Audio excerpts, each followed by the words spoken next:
everybody. This is our very first show. Welcome to Midday. I'm Darlene Supnick and my wonderful co-host here, Laurie Huggins, and we're going to go into a little more about what we're going to do and what we are about. But right now we have a very special guest. We are speaking with Dr. Sirven. Hi, welcome to the show. Hey, it's a pleasure to be there with you this morning. Well, we want you to tell us all about November and what is happening with epilepsy. And Epilepsy Awareness Month. You bet. As you said, November is Epilepsy Awareness Month, and this is a month that we try to really take the veils off of seizures and epilepsy, because there's so much stigma and myths surrounding this condition.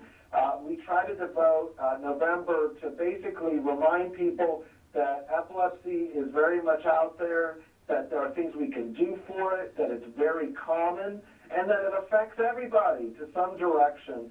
And I think that's the main purpose of November Epilepsy Awareness, is really to talk about it and to kind of really try to understand it so that it does not have all that stigma that's surrounding it.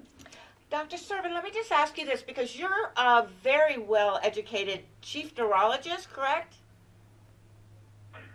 Yeah, I am chairman of the department here at Mayo Clinic in Arizona. Oh, that's terrific, and it's very good to have you on. Now, can I just ask you as a layman, if I or my child were having seizures, would I just assume that it was epilepsy?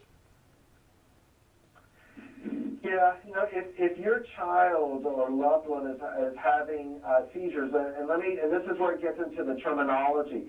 So a seizure is an abnormal electrical discharge of the brain. Epilepsy is having the condition of repeated, unprovoked seizures.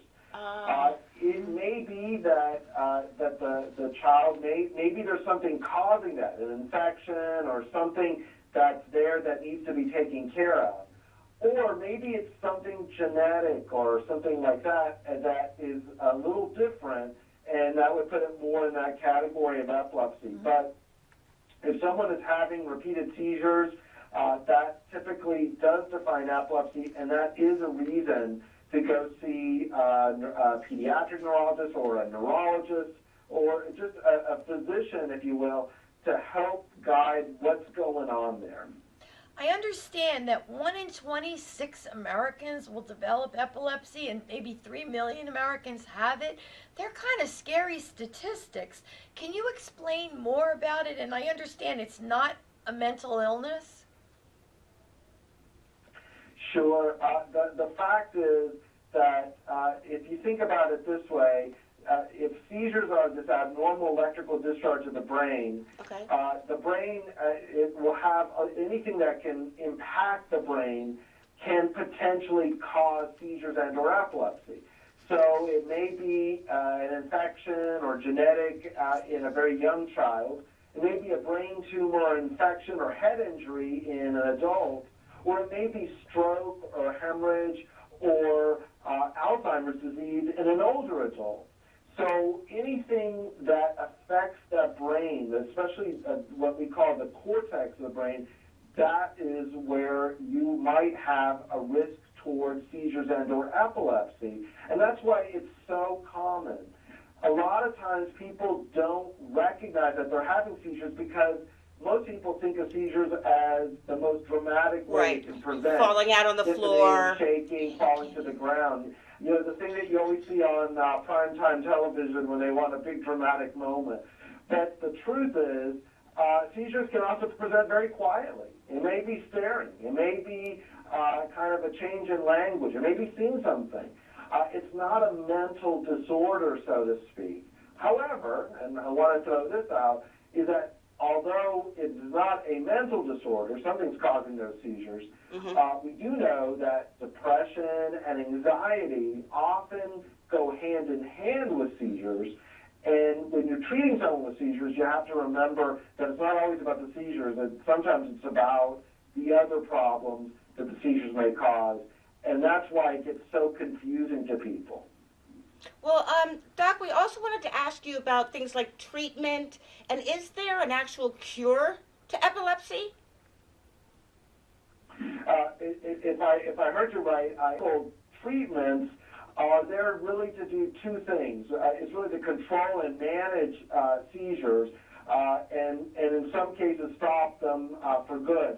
The only real cure that exists for seizures under epilepsy is that some patients may have a very exact location from where the seizures are coming from, and surgery can be done to basically eliminate that area of bad tissue or scar in the brain that may cause a cure or may affect a cure for some people. But for others, it may be that the best you do is really control or manage it. The point is you have tons of options available, including surgery, which can be a cure, including devices, including drugs, including even diet that can be done. Lots of things are available. Now, I have a question for you. If a person has a brain injury, even if it's a small brain injury, are they more likely to get epilepsy if they have like a brain bleed or a brain injury, or people that are constantly, getting hit in the head, for instance? Or the bruises, yeah. Yeah, the truth of the matter is that a brain injury, a head trauma, does increase the likelihood for seizures. The degree of which it increases that likelihood depends on the severity of the trauma. Very minor trauma probably doesn't increase one's risk that much. A severe trauma, let's say there's blood, there's hemorrhage, something along those lines, that does increase the risk of seizures in that group. So it's very, very important to kind of realize that in that it just was going to depend very much on how severe that head injury is. Well, this has been really great, and I know you're going to run out of time in a few minutes, but what can we do to promote this National Awareness Month? And to get involved. I mean, families that do have epileptics in their family, how would you encourage people to tap into the whole society? Yeah, I think, and that's a great, well, first of all, the fact that I'm speaking to you is probably the best thing that we can do. Talk about it. Let people know about it. Let people know how common it is. If people have it or they know a loved one, reach out to kind of support groups. The Epilepsy Foundation is out there. We have a fantastic website called epilepsy.com. There is a chapter, an affiliate in literally almost every state of the country. If you need to find a doctor, don't sit there and languish and just hope that someone's going to find this. Ask about this. Go to aesnet.org. That's the American Epilepsy Society website. They may find a doctor approach or look for a support group. These are everywhere. And just know that there are a lot of people out there with you. Talk about it. That's what I think is the most important thing that I can offer folks out there that can help our cause.